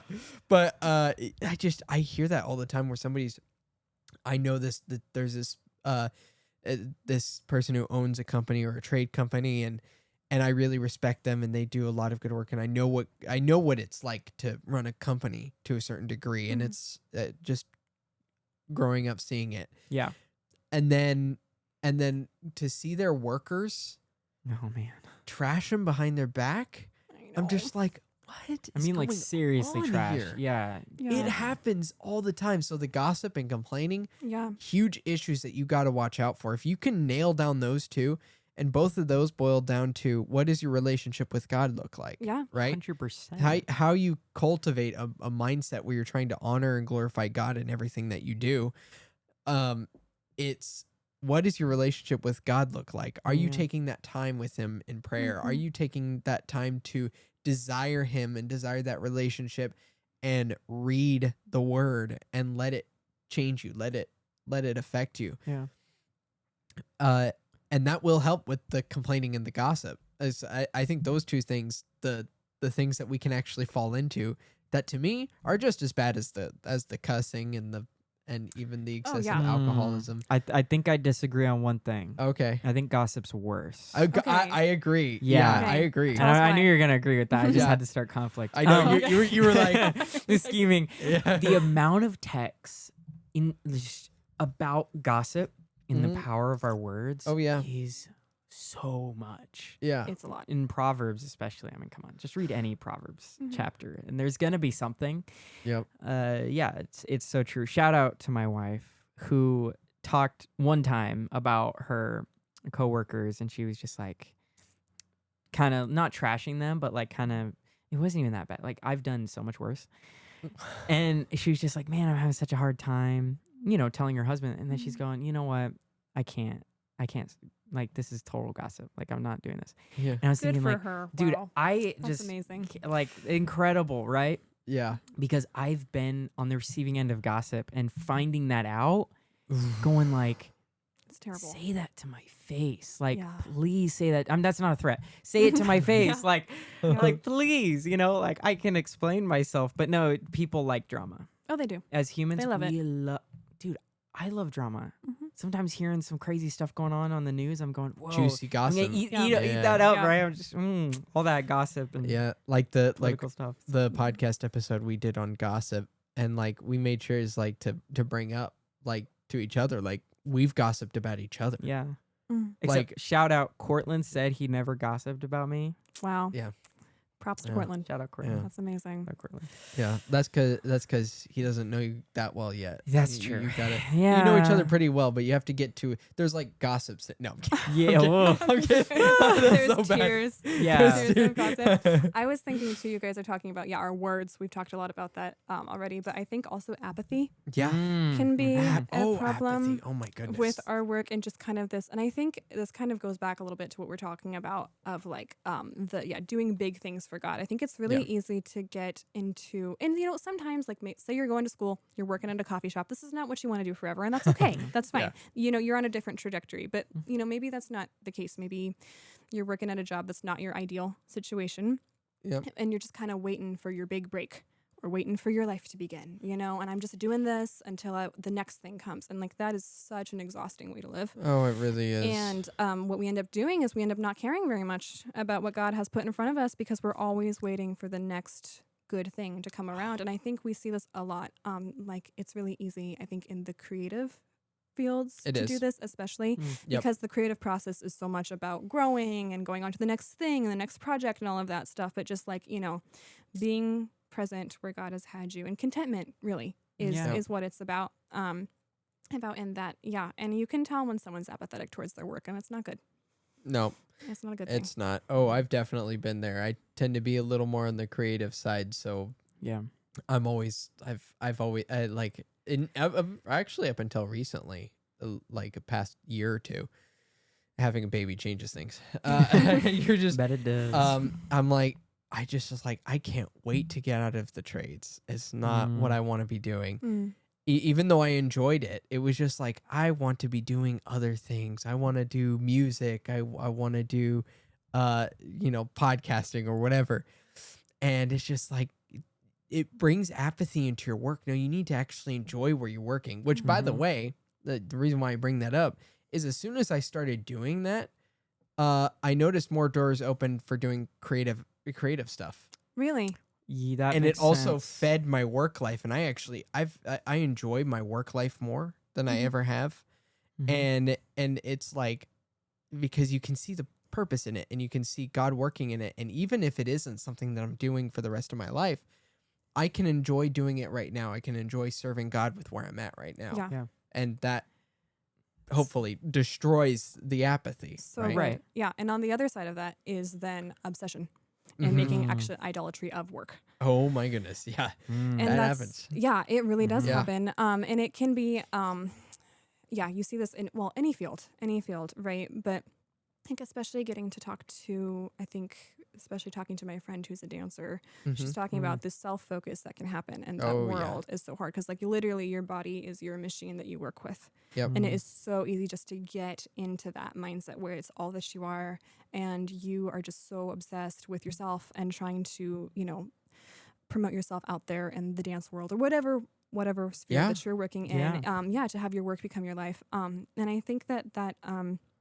can also be a trap that we can fall into is making an idol of work. 100%. Because it's kind of us believing that we can build heaven on earth for ourselves. Yep. You know? Yeah. Like if I work hard enough, then I'll make it. Then I'll achieve nirvana or whatever. And we Wow. don't logically, and with so much of what we're Yeah. saying, I don't believe that people actually have a thought process of like, I'm No. going to do this and that and that, and then life will be amazing. Like, I don't think people actually think that way, Right. but we live that way. Yeah, we do. You know? True. I think it definitely depends on the person. Yeah. I feel like I've thought very specifically that way too. And it's happened. Yeah. Like it's all just worked out exactly how I thought it would. And How nice. how nice. But also, that's a similar thing to like what you're talking about is okay, what for each of us we have like what do people see me as? Right? And that's Yeah. some philosopher said that you're a different person to everybody, right? Yeah. So everybody sees you in a different light. Mhm. It's really trippy because it's like, well, a lot of people don't really know a lot about me Mm. because they see what I've accomplished Right. and they go, oh, wow, look at that guy. Mm. And it's like, no, man, like I don't want to be known as somebody who's accomplished stuff. I want to be known as somebody who can help you accomplish specific things in this category because Yeah. I still have things I'm working on, as do you and everybody else. Because Yep. Yep. we're never accomplished. What does that even mean? Right. And that's always been something with my life, but it can feel deceptive too. Yeah. It's like, oh, okay, I'm wise, mature, a good worker. I'm talented at this, that, and the other. It's like, well, maybe that's because people are only seeing you at your highest. Mm. That's what Somebody. you're presenting. Yeah, Yeah. I've always been quieter, super introvert. A lot of things have changed in a sense, but I wouldn't say a whole lot. And so when I Yeah. would say something, I'd have to have an impact. Yeah. Then there was kind of this perception that like I was wise, but it's like, no, the man who doesn't speak sounds wise, right? The one Yep. who just talks and talks and talks and talks. More room for folly. Yep, Yep. 100%. And Yeah. and yeah, sin is not far, right? Mhm. With My- more words. my life in a nutshell. I I'll tell know, you I what. know. I tell Me you too. what. And so many. I mean, I'm sure even things I've said today, I'll look back and be like, oh, why didn't I say that? I No. know. Yeah. Coming to terms with that though, and just going like, we're gonna make mistakes. Life is gonna change. We all have ambition. Mm-hmm. Mhm. We all have places where we've succeeded, Mhm. places we failed, people we've hurt, people Mhm. we've helped, people we don't know what we've done for. Yeah. And it's something that you can be legalistic in and you can stress about. Totally. Have so much anxiety over Like, all yeah. these philosophical details that just roam in our minds, especially when we have nothing that's stimulating us other Mhm. than our thoughts, right? Like Yeah. I feel like, especially in America, we like to distract ourselves from the real world. I see that myself at least. Oh, yes. Easily I want to be distracted because Escapism. because like these thoughts will roam in your mind Mm-hmm. and it just gets way too complicated. We're not meant to be dictators of our own life. No. Like why am I going to all these lengths in every aspect of my life to say, hey, this is going to go the way I want it to go? Right. Like you're saying, I'm Yeah. not thinking that necessarily, but it's in the back of my head. Yeah. Can acknowledge that. Yeah. And I think too about like maybe someone who's listening who's not in the workforce yet. Or they haven't Mhm. Oh, found yeah. their calling or, that's a whole other podcast. The calling thing is very interesting. Everyone yeah. seems to have a different take on what Okay, that means. okay. We'll talk after. Oh yeah, I'm totally. curious. Yeah. But I think that there can be, when you're in that mindset that you're talking about of our accomplishments, like what will my legacy be? What is, what is the great thing that I must do? There's a lot of pressure. There's Yeah. a lot of Too pressure much to pressure. have that all figured out. And let's just say you're just starting out and you don't really know what you want to do yet. It's like, I do not believe that the Lord has this crazy thing for you to discover perfectly Oh, Mm. right. at every Yeah, twist no, and turn. absolutely not. I don't think that he has that for Yeah. you, because I think that he he is a good father. He is. Right. And He he is. knows that, his children might need time to kind of figure those things out, or they might get into something that they never thought that they would end up doing, and they do it for the rest of their life. Yeah.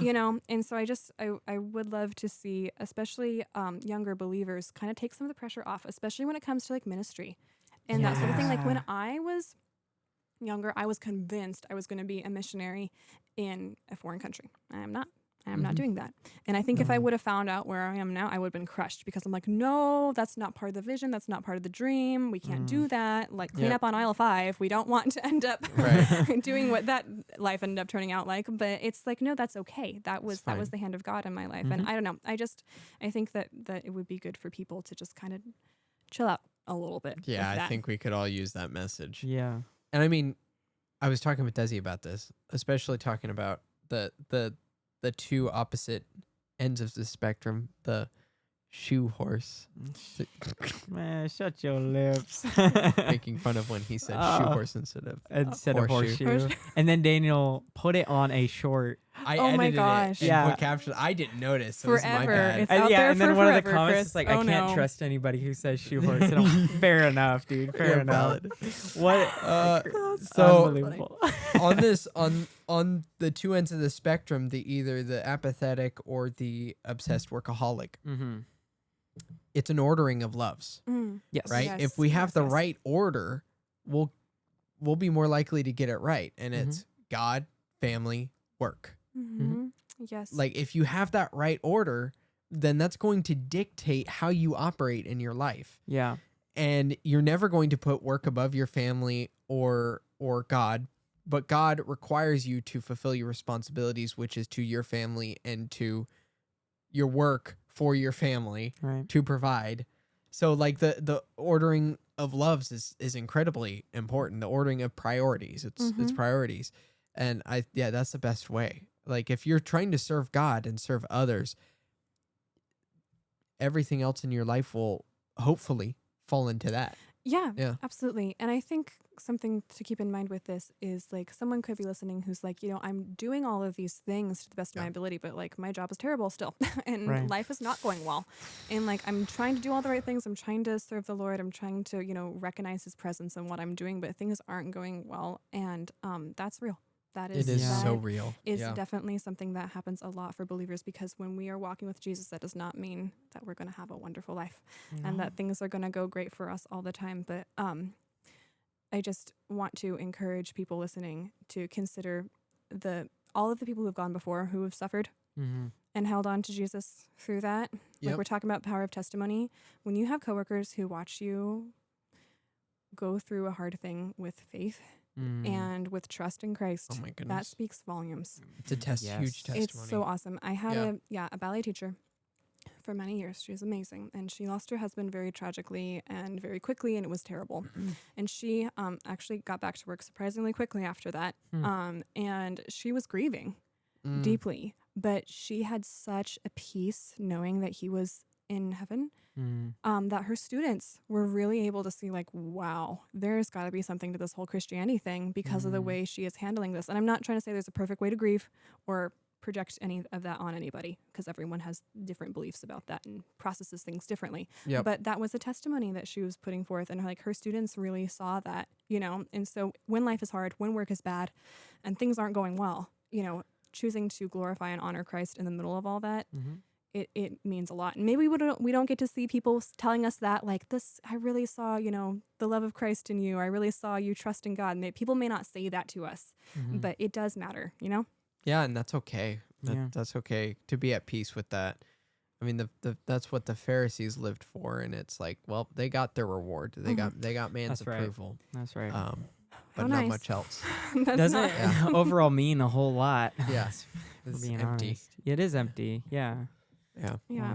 It's really, really good that there's just so much nuance being brought Mhm. up, because I'm sure you've experienced being a counselor that like everybody's scenario is drastically So different. different every Oh my single goodness. time. Yeah. It's And crazy. a lot of theological debates are because of a word that I just love using now because of how many really stupid debates I've had.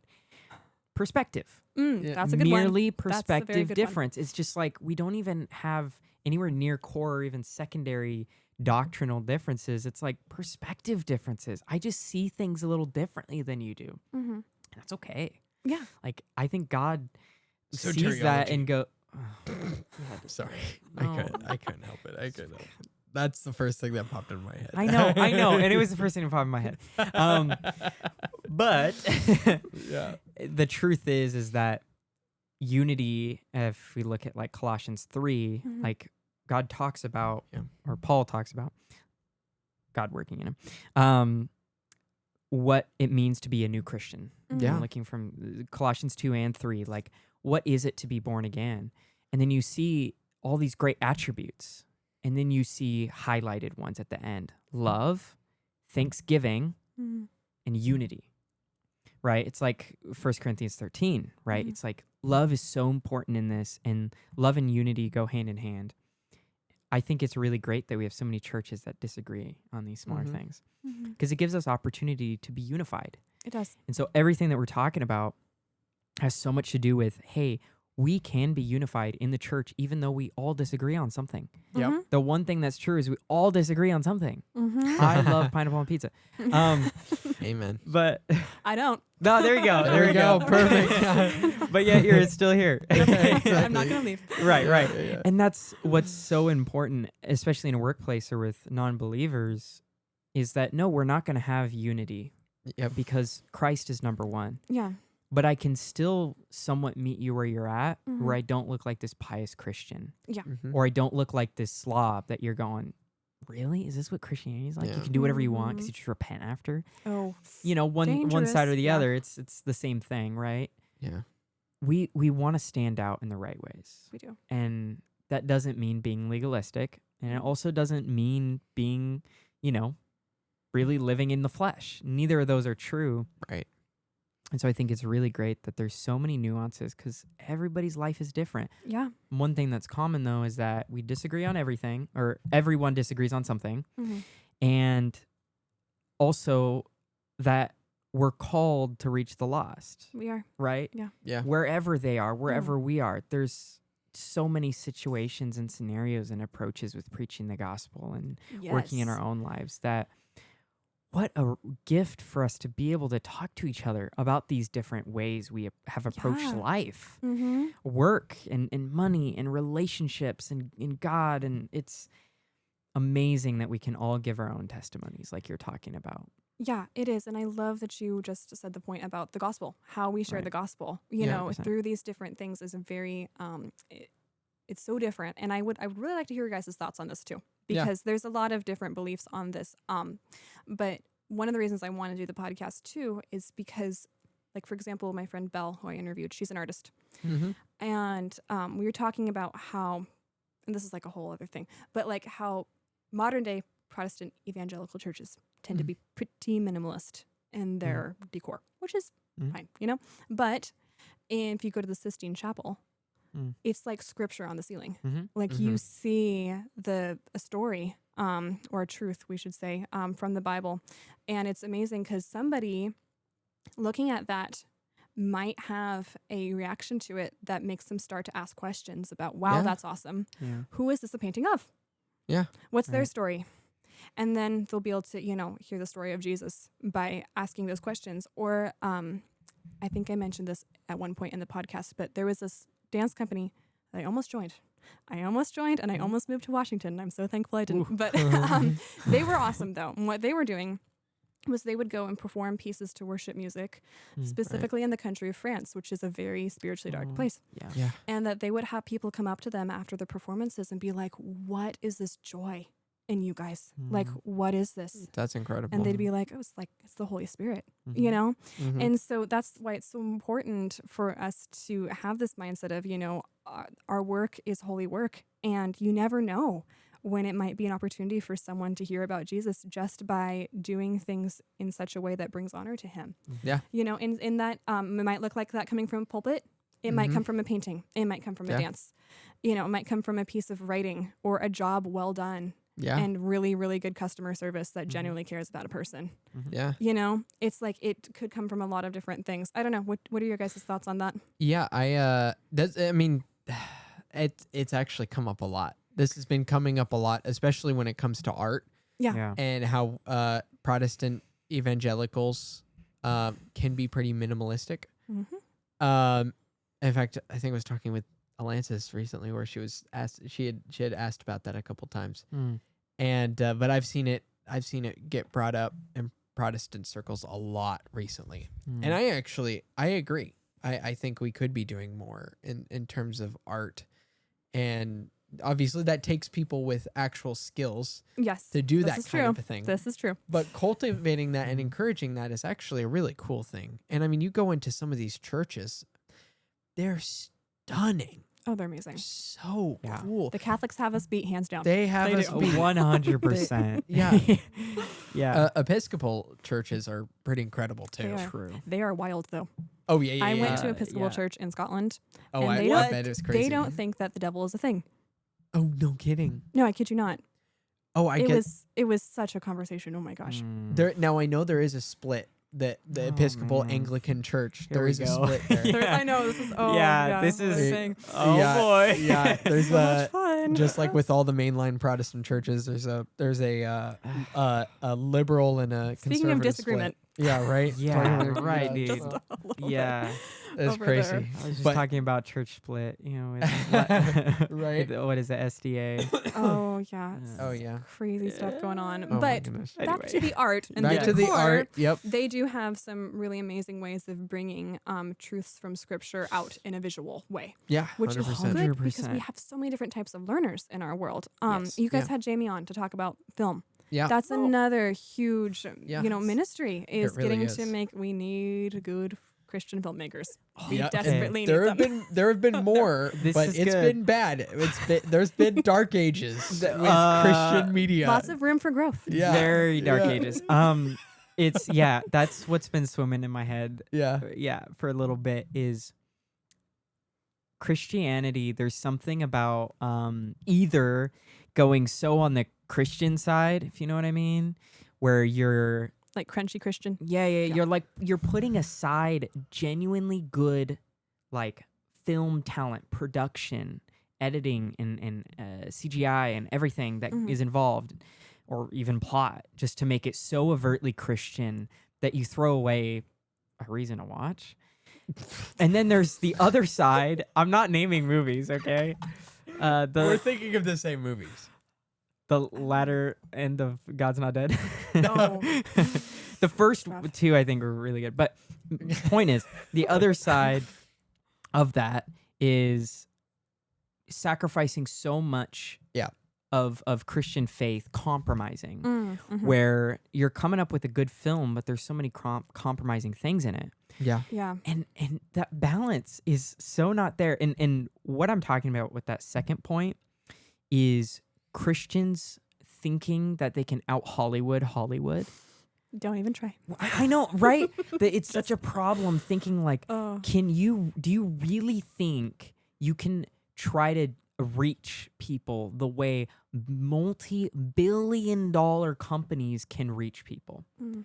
Social media is a system to mess with our brains. I mean, it's intentionally made to manipulate us, to make us buy stuff, to make us keep scrolling. Yes, Like, it does. it's Yeah. intentionally made, and Oh, we I can. can't do what they Yeah. do, but we can show that we're different, not in the sense of going back to that previous thing of being too Christian, Mhm. but we can make good movies. We can make good TV. We can make good songs. Totally. Oh, totally. Act by Indie Tribe, Yeah. which ironically is a rap song, Christian rap Mhm. song. That's really good, Oh, it's incredible. but it's kind of talking about that. Yeah. You know, it's just like we don't know how to act. You know, it's like we're trying to meet people where they're at way too much. We're in being so media, heavenly minded that we're of no earthly good. or being so heavenly minded. Yeah, 100%. yeah. Yeah. But yeah, it's really great to point that out because I'm not sure I really know the answer, but I agree with you that I Yeah. think we can show our faith through dancing, through paintings, through many craftsmen spending years to build a beautiful cathedral. Oh, it's right? incredible. Oh, like my St. gosh. Mary's Cathedral in Florence is. So I wanna stunning. Like visit Notre that so Dame. bad. Amazing. Oh my goodness. Yeah. It really, really is Yeah. so beautiful to see people, who have a talent stewarding it well Yep. Right. for God. And Yep. something that is so exciting to me is the idea of a resurrected imagination, Yeah. of a Christian imagination, and I think it was really good that you were bringing up the temptation to swing too far either direction, of either being so holy that the world is like, no, we don't even understand what you're saying. More holy So than yeah, thou. so Christianese that they can't understand the dialect, Ooh. or Yeah, yeah. being like so worldly that they don't even know that you're a believer Yeah. Wow. It's with true. the content that you're Yep. putting out, that is a problem. And I think we do see that 100%. on social media, and I think it's especially tempting for maybe like younger people who already have a lot of peer pressure and like want to follow Jesus, but they also want to be cool, and that kind of like can get really murky really, really fast Oh, with yeah. what happens. But it's exciting to me to think about in the things that we create. And this is very broad. I mean, it can be anything from like a landscaping project well done to like an intricate and amazing piece of pottery that a person makes. Right. That God cares about the details of our existence, He and does. He cares about the details of our creative process and our work. We're made in his image. Mm-hmm. Right. And what is he? He is a Creator. creator and Yeah. he's a worker, Mm-hmm. right? Yeah. Work was around before the fall. Yeah. Yes, and it was Right. good. And it was Sorry to good. disappoint y'all. Yeah. It was good. It was a good thing, absolutely. And I think it's interesting, like thinking about like the Mosaic Law, how, and of course we're in the New Covenant, so we're not bound to that anymore. But how God decides to talk about very, very, very specific details of life. Right. Yeah, he does. If anything, there's lots of things we can take away from that. But one thing is that He cares, He and does. He's deeply aware of these things. Yeah. Wash your hands. Yeah. Take care of mold. Uh-huh. Don't eat, something like what is shrimp that is actually one of the most carried diseased fish, lowest of lows in a sense. It's Yeah. like, I think God Pork. knew what He was talking about. Yeah. Pork as well. Yeah. Like, Yeah. And just random stuff. Like, I think, knew. I don't know, it was something about, like, if your donkey dies, don't leave it in the camp. Like, put it outside the camp. No one wants to be around the carcass. Something happened. There was a guy was who did something. that. The warning signs are there for a reason. Joe Bibb, whatever your name was, like, Don't do that again. I think that's in there. It sounds right. You Yeah, guys have right. to fact check me Yeah. on that one later. But yeah, no, yeah. it's awesome that he deeply cares about He all does. the details of our 100%. existence. And if that is true, then we can conclude that we are able to glorify Him Yep. in all of the details of our existence, which is not meant to be a weight. In fact, it should be the lifting of a burden. Oh, We're not 100%. doing things for Yeah. ourselves anymore. We're Uh-huh. not doing things for other people anymore. We're doing this for a gracious and loving God. Yeah. And doesn't that just change It changes the everything. perspective so much? Changes everything. Yeah. big time. Wow. Big time. Yeah. That's I actually think that's probably a great closing remark there, right? It's glorifying God and everything. yeah. That's how we see the good in everything Mhm. that we do, even through the hard things. And glorifying God, that's an amazing thing. And I've been really blessed listening to your podcast and And praise God. just listening to the people loving what they do. Yeah. That's a Yes. big thing. The So fact that they cool. love doing it and that then they're doing a good job in it and they're doing it to glorify God and using the gifts that God has given them. I think that's an amazing thing. Yeah. We Yeah. have every incentive to be the best at what we do. Yep. Yes. Right. God. Mhm. 100%. Yeah. Yeah. He is our motivation. He's our muse for what we're doing. Amen to that. Yeah. Mm-hmm. Yeah. All right. Mhm. Well, yeah, let's close in prayer. Lord, thank you so much for this wonderful time we get to spend together. Thank you for Julia that she was able to come on and join us, and thank you for what you're doing in her life, and for this podcast she's doing, where the focus is you and you being in every aspect of our lives, in whatever we're doing, and that we take joy in that. Help us to take joy in what we do, and just know that it's for you and it's something you've given us to do for you. and pray that you would just give us the joy and the passion to do those things, because it's not always easy, especially being in a sinful world. So we thank you for that. And we pray that everyone listening gained something from this, and that they were encouraged and blessed, and that they would take these things and be able to apply it into their day-to-day lives. Thank you, Lord. In Jesus' name, amen. Amen. Amen. Well, yeah, thank you again for coming on. Thank you. Thanks for having me. Go ahead and check out our podcast. It's the Jesus In podcast. It's great. Season 1, right? Yeah, You're season doing the 1 is out. Yeah, the Season season one. 1. Yeah. Hopefully there will be a season 2. We'll see. Yeah, That would be yeah. nice. Yeah, keep an eye out. Stay tuned. For now, you got some catching up to do. So yeah, go check that out. And of course, if you really enjoyed this episode, give it a like. And if you like the content, then subscribe. Join the community. We have an amazing community here. Yep. For those of you that don't know, we started posting almost a year ago. Yeah. So that's Been almost a year. Congratulations. Actually That's so over a cool. year, Thank you. slightly over a year. Yeah. Oh, because we prepped a bunch of episodes. Our first released episode was December 3rd. Oh, was it? Oh my gosh. Wow. It That's was. my birthday. Oh, What? wow, that's Yeah, really cool. that's Would you awesome. look at that? That's No amazing. kidding. God works in wonderful He ways. does, yeah, that's right. So join the community. It's amazing. We got a lot of awesome people, and if you know somebody that would actually benefit from this, Yes. share it with them. And if you disagreed with or agreed with and were encouraged by anything we said in this episode, go ahead and comment down below. Comment below. And remember, on Instagram, we're easy to get a hold of. So if you want to message us privately, you don't want your comment out in public, but you want to reach out, Right. where our DMs are wide open. We don't have a bunch of DMs flowing in. No. We're not famous or anything. So yeah, go ahead and reach out to us there. And hopefully you're blessed by this. Yeah. One thing in all of this amazing conversation about enjoying things Yes. for the glory of God, Mm-hmm. we got to remember to Remember to stay stay nerdy, nerdy, but especially about the Bible. God Peace. bless you guys.